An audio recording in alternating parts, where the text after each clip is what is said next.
Bonjour à tous, aujourd'hui on se retrouve pour une nouvelle vidéo. Donc alors aujourd'hui dans cette vidéo là je vais vous présenter ce luminaire. Donc un luminaire que je vous ai déjà présenté fut un temps mais qu'on n'a pas testé. Là on va le présenter et le tester. Voilà, donc je vous l'avais présenté chez mon ami Joachim. Donc c'est exactement la même. Enfin c'est pas la sienne hein, bien sûr c'est une autre. Mais c'est exactement la même. En un tout petit peu meilleur état, surtout sur l'arrière. Là à ce niveau là, rappelez-vous on avait un Colson qui maintenait le tout sur celle de Joachim. Et dans celle-là, on a un ballast, elle fonctionne en BS125. Donc du coup, voilà, donc on va se faire une petite présentation et test parce que j'ai jamais testé ce luminaire. Donc voilà, donc c'est un luminaire que je ne découvre pas, mais j'en connaissais beaucoup en région parisienne.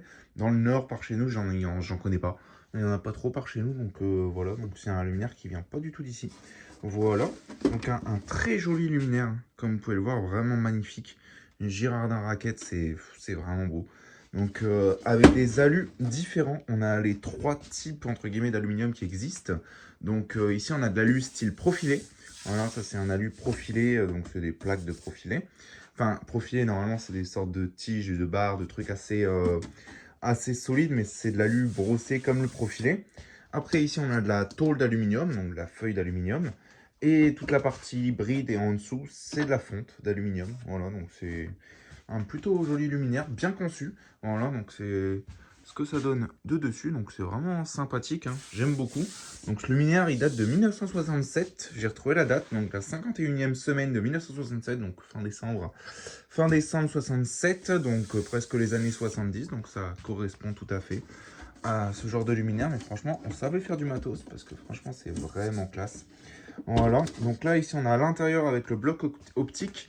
Donc la douille n'est pas d'origine, c'est une douille comme ça qui est à l'origine, mais malheureusement ce luminaire il vient de chez un autre collectionneur.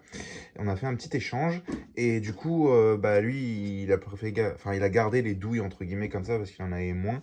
Donc du coup bah voilà, du coup j'ai dû taper dans mon stock. Bon, heureusement il m'en restait une dernière, donc du coup je l'ai mis sur cette lanterne. C'était ma dernière douille Legrand que j'avais, je pensais même pas l'avoir et je l'ai retrouvée tout au fond de mon stock, donc c'est plutôt cool. Donc du coup j'ai pu remettre une douille d'origine, la petite BF125 qui est une HQLM BFU au SRAM Made in China, donc elle est neuve.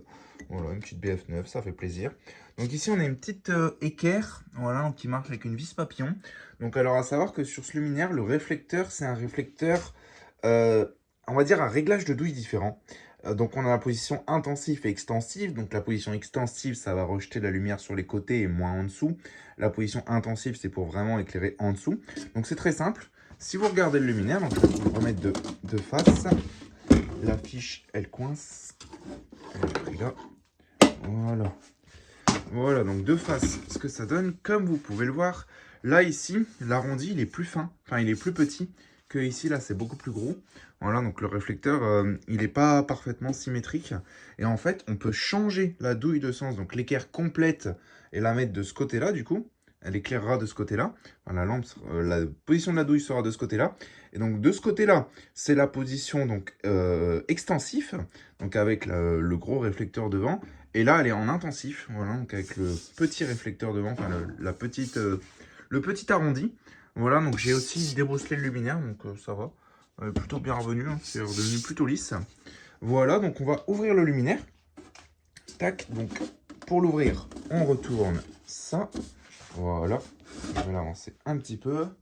Là, je prends un petit tournevis plat. Voilà, donc c'est très simple, hein. On dessert cette vis-là. Donc c'est une vis en inox. Donc en général, le filetage il est foiré sur les Girardin raquettes parce que c'est de l'inox vissé dans de l'alu. Hein, donc c'est un peu ni fait ni à faire. On a vu ce que ça donnait, mais bon, dans les années 60, bon, le problème c'est que le luminaire il fait que bouger. Dans les années 60, ils n'avaient pas encore conscience que l'inox et l'alu, ça se grippait très rapidement. Donc celle-ci a été dans un endroit où il n'y avait pas trop d'humidité parce qu'il n'y a rien qui est grippé sur ce luminaire. Tous les boulons viennent, donc du coup elle était vraiment dans un endroit plutôt bien conservé. Voilà, donc on a notre petite vis. Donc je sais pas, je vais l'enlever parce que le truc c'est qu'elle tient pas. Donc on a un petit joint, voilà. Je l'enlève pour éviter de la perdre parce que c'est une vis vraiment spécifique. On a une tête un peu en forme de soucoupe volante, quoi, donc un peu arrondie. Voilà, donc l'intérieur. Tac. Normalement, ça tient. Voilà. Du coup, l'intérieur du luminaire, donc ce que ça donne en mode maintenance, Donc on va maintenant cette pièce-là reste sur le mât et c'est le luminaire qui bascule comme une Estoril ou une Austral. Voilà. Donc du coup, voici l'intérieur. Donc rien n'est d'origine à l'intérieur, c'est entièrement refait maison. Parce que tout simplement que le collectionneur qui avait cette lanterne, il a pris la platine d'origine avec le ballast. Donc du coup, j'ai dû refabriquer tout un système parce qu'il n'y avait plus rien dedans. Donc j'ai fabriqué une platine. Bon, j'ai coupé ça à la Dremel, sauf que vous avez vu, c'est de l'aluminium d'au moins 2 mm d'épaisseur. C'est pas du tout fait pour une Dremel. Mais j'avais rien d'autre pour couper ça. Donc du coup, bon, ça fait une découpe pas très nette, mais au moins ça fonctionne. Donc je me suis basé sur les photos qu'un ami collectionneur m'a envoyé. Il en a une. Il m'a envoyé une photo de sa platine d'origine. Donc c'est une platine qui ressemble exactement à ça, avec le triangle comme ça. Sauf que ici elle était repliée et repliée pour faire un effet d'escalier. Voilà, c'est un effet sympa, mais ça sert pas à grand chose. Hein. Ça fonctionne très bien sans que ce soit replié, la preuve. Donc du coup, j'ai préféré me simplifier un peu la vie, étant donné que la plaque elle est super épaisse. Donc du coup, voilà, donc j'ai mis une petite vis papillon. Là, c'est maintenu par 2 vis dans les trous d'origine. Donc là, j'ai un peu merdé sur le trou, je l'ai fait un peu à côté, mais bon, ça fait le taf. Donc ici, on a 2 autres filetage. Normalement, ici, on a un fusible en porcelaine et un autre fusible en porcelaine comme ça. Donc pour l'alimentation, donc là, c'est un câblage entièrement provisoire. C'est fait de manière dégueulasse. Voilà, on a mis un connecteur en porcelaine ici. Les fils, c'est ni fait ni à faire. Les couleurs et tout, ça va pas. Mais voilà, c'est pour la vidéo, pour tester. Mais bon, la platine est définitive. Donc j'ai mis un vieux ballast qui date de 1964. Voilà, donc c'est écrit en dessous de la platine, sur le châssis, il est écrit semaine 51, 1967. Donc du coup, voilà, là, je pourrais pas vous le montrer. Donc un luminaire de conception vraiment simple. Donc là, je vais le basculer sur le côté. Voilà ce que ça donne pour le refermer.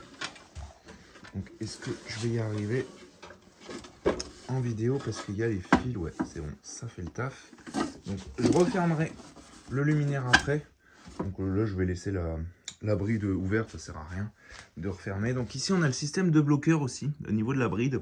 Donc c'est 2 mâchoires style bride, comment ça s'appelle?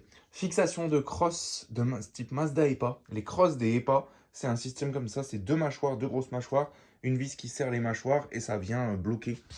Voilà, donc je sais pas si on voit, voilà, c'est 2 mâchoires et ça vient se bloquer. Donc ça c'est bien, c'est que c'est une fonte d'alu très épaisse à ce niveau-là, ce qui évite toute casse de l'aluminium. Donc là, on va passer au test. Tac. Assez blablaté comme ça. Ce qu'on veut voir, c'est l'allumage. Je branche. Allez. 3, 2, 1, j'envoie. Et en plus, elle ronronne bien. Donc c'est vraiment magnifique. Là, il y a une BF9 dedans. La gamelle, elle est entièrement débosselée. Elle est nickel. Donc ouais, franchement, c'est vraiment magnifique. Ça a vraiment un charme fou. J'en avais jamais allumé, donc oui, je l'ai allumé juste avant la vidéo pour quand même voir si ça fonctionnait. Mais j'en avais jamais allumé de ma vie, sinon c'est vraiment la première fois. Et je trouve ça vraiment magnifique. Hein. Donc là, on voit vraiment la forme du réflecteur qui est, comme on pourrait dire, dissymétrique. Donc voilà, il est pas symétrique. En haut et en bas, c'est différent. Donc pour pouvoir justement, sans régler la douille, en changeant l'équerre de douille de sens, pouvoir régler le flux. Donc c'est plutôt intelligent pour l'époque hein, de la part de Girardin. Enfin voilà quoi. Donc c'est le 2e luminaire de marque Girardin que vous voyez sur ma chaîne. Voilà, donc ça c'est le réflecteur de génération après le 74N. Parce qu'on a le réflecteur 74N qui se ressemble énormément, sauf qu'il est symétrique et au milieu c'est un rond. Et la lampe elle est tombante. Voilà, ça c'est la Girardin 74N, c'est la génération juste avant la raquette justement qui est devant vous. Donc voilà. Donc ça s'allume tranquillement, hein. C'est une BF, on connaît tout ce qui est de plus classique. Mais enfin voilà quoi. Donc j'espère que cette petite vidéo vous aura plu. N'hésitez pas à liker, commenter, à vous abonner, ça fera vraiment extrêmement plaisir. Et sur ce, je vous donne rendez-vous très vite pour une prochaine vidéo. Allez, salut!